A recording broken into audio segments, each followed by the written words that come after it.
Okay, this video installment is going to cover the procedure I went about freezing and refurbishing this AK power pack. Now, there's several ways you could go about doing so. This is the first one I opted to freeze and remove components from a compartment.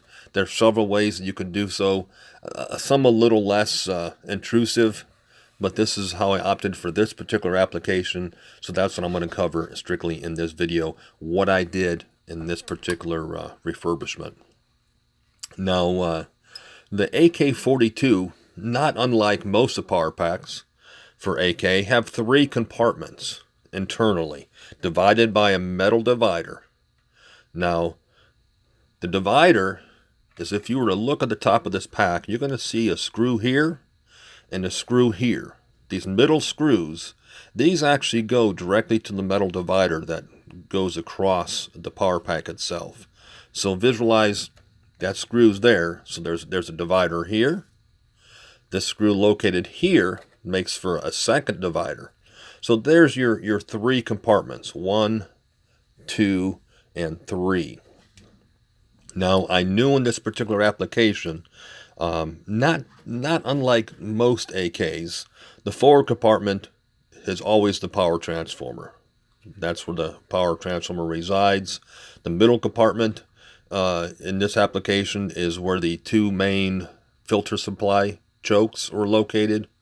And in the third compartment to the rear was where the main filter capacitors and the speaker choke were located. And it was this third compartment that I concerned myself with. Those were the components that I wanted to remove within this rearward compartment.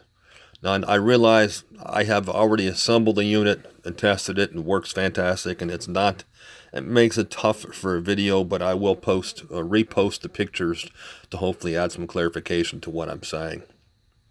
Now, this third compartment, as I stated, house the filter capacitors and the speaker choke. Those are the units that I wanted to remove. So what I opted to do was I placed this unit in a plastic bag and I put it in a freezer overnight. And the following morning or following afternoon, I started chiseling away, and I'll show you what I used. Here's a standard wood chisel and a hammer. And I diligently and tediously chiseled around the perimeter of this third compartment. Now, I knew from prior experience that the speaker choke sat right on top, and I wished not to damage it, cause any harm, so I slowly chiseled and chipped away. Now, bear in mind, as you're doing this, this is a rather dirty task. You're going to have tar chips going about anywhere. And so I recommend doing it outside or in a shop environment to where it could be cleaned up rather readily. But with that said, continued chipping until I got where the speaker choke was able to be lifted and removed from the power supply.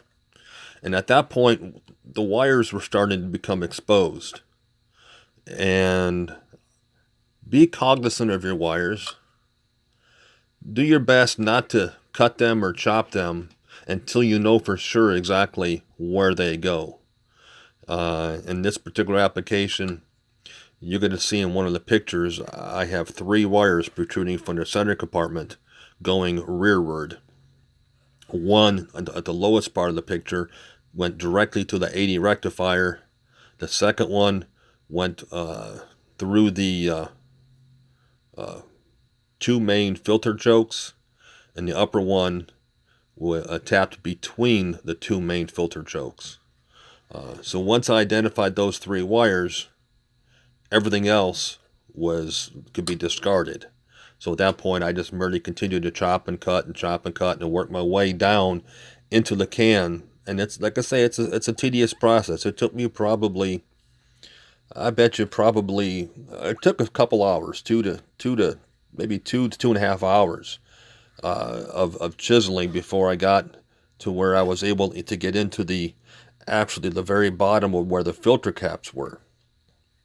And once they got to the filter caps, of course, they're very packed in tar as everything else is. And that was a little tedious as well. I had to, once again, take my chisel, work it between the filter caps, and just tediously go between it and wiggle my chisel until I got the caps to come somewhat loose. I could see them wiggling a little bit. And it took a little bit of an effort, but I got them to where they would wiggle. And then you run into an obstacle, there's nothing to grab them with to lift them out of there. So what I did was I took a wood screw and screwed this wood screw down into the filter caps, down in the bottom of the power supply rear compartment. Took a pair of vice grips, grabbed hold the screw, and then lifted the caps out of the power supply. And then I went ahead, took my chisel, after all the components were removed, and I just cleaned it up. I just kind of scraped and cleaned the whole compartment out real well. Placed the capacitors on what I call onto perf board, and you can see here where they're mounted inside, at least a couple of the caps. I mounted them on perf board and mounted them against the divider between the second and third compartment. And you can see right down here as well, there is your speaker choke. I was able to remove that real cleanly. So, and then I put foam rubber between the wall, the caps, the speaker choke, and then the rear of the cabinet. So there, everything is supported and insulated and isolated from each other. Capacitors, the power supply works very well. As I stated, there's several ways you could go about doing so. It isn't always necessary to melt the tar. Sometimes you could heat it and go so forth and find wires and so forth. But that's for another video. This one, once again, just wanted to touch on base on what I did on this one. Freezing, it's the first time I did this with an AK power pack. And I'm pleased. I'm very pleased with the results. It's tedious, it's time consuming, but I think it makes for a very good quality restoration, and I believe it'll last for many years to come.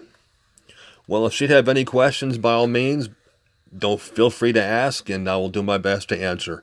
As always, thank you for watching, and until next time.